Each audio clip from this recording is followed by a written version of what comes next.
बिस्मिल्लाहिर्रहमानिर्रहीम। अल्लाह रब्बुल इज़्ज़त ने कुरान मजीद में फरमाया है, बिस्मिल्लाहिर्रहमानिर्रहीम, इन्नस्सलाता कानत अलल मुमिनीना किताबम मौक़ूता, कि मोमिनीन पर मुकर्रर वक्त पर नमाज फर्ज की गई है। 5 नमाजें अल्लाह रब्बुल इज़्ज़त ने दिन और रात में फर्ज की है, और फिर मर्दों को जमात के साथ नमाज पढ़ने का हुक्म दिया गया है। जमात के साथ नमाज पढ़ने की बहुत फज़ाइल अहादीस मुबारक में वारिद हुई है, और अगर देखा जाए तो जनाब रसूलुल्लाह सल्लल्लाहु अलैहि वसल्लम की पूरी ज़िंदगी में भी एक जमात फौत नहीं हुई, हत्ता कि जब नबी करीम सल्लल्लाहु अलैहि वसल्लम की जिस्म में खुद चलने की ताकत ना रही तो 2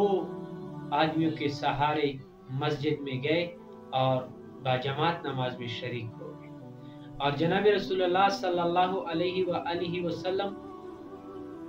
को इस चीज पर बहुत गुस्सा आता था कि जो लोग जमात में शरीक ना होते थे। और जमात के साथ नमाज पढ़ने की फजीलत के बारे में सही बुखारी और मुस्लिम में रिवायत मौजूद है कि स्वलातुल जमाअती तफ़ज़लु मिन स्वलातिल फ़ज़्इ ब27 दर्जा, कि जो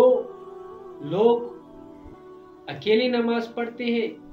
तो जमात के साथ नमाज पढ़ने वालों का सवाब 27 दर्जे ज्यादा है। इसी तरह अबू दाऊद शरीफ में एक रिवायत मौजूद है कि जो शख्स तन्हा नमाज पढ़ते हैं तो तन्हा नमाज पढ़ने वाले से अगर जो शख्स एक मुक्तदी यानी जमात के साथ नमाज पढ़े तो बहुत बेहतर है, और अगर 2 मुक्तदियों के साथ नमाज पढ़ ले तो इससे भी बेहतर है। तो जितनी मुक्तदी और जमात में तादाद ज्यादा होगी अल्लाह रब्बुल इज़्ज़त को उतना ही ज्यादा महबूब होगा। इसी तरह बुखारी शरीफ में एक रिवायत मौजूद है, जनाब रसूलुल्लाह सल्लल्लाहु अलैहि वसल्लम ने फरमाया कि जितना वक्त तुम नमाज के लिए निकलते हो और नमाज के लिए जाते हो और जो वक्त नमाज के लिए आपका लग जाता है तो वो पूरा नमाज में शुमार होता है। इसी तरह इब्न माजा में एक रिवायत मौजूद है, जनाब रसूलुल्लाह सल्लल्लाहु अलैहि वसल्लम ने फरमाया कि तुम जमात को तर्क करना छोड़ दो, जो तुम जमात के साथ नमाज नहीं पढ़ते हो तो इसको तर्क कर दो, जमात के साथ नमाज पढ़ो, वरना अल्लाह ताला तुम्हारे दिलों पर मोहर लगा देगा और तुम उन लोगों में से हो जाओगे जो जिनको अल्लाह रब्बुल इज़्ज़त ने गाफिल बनाया है। जो गाफिल है तुम्हारा शुमार उनमें से होगा। इसी तरह अबू दाऊद में एक और रिवायत भी मौजूद है कि जनाब रसूलुल्लाह सल्लल्लाहु अलैहि वसल्लम ने फरमाया कि मेरा दिल करता है कि जो लोग बगैर उज़र के जमात में नमाज नहीं पढ़ते तो चंद नौजवानों को हुक्म दूं कि वो लकड़ियां इकट्ठा करें और फिर मैं इनके घरों को जलाऊं। जो इतनी सख्त वईद आई है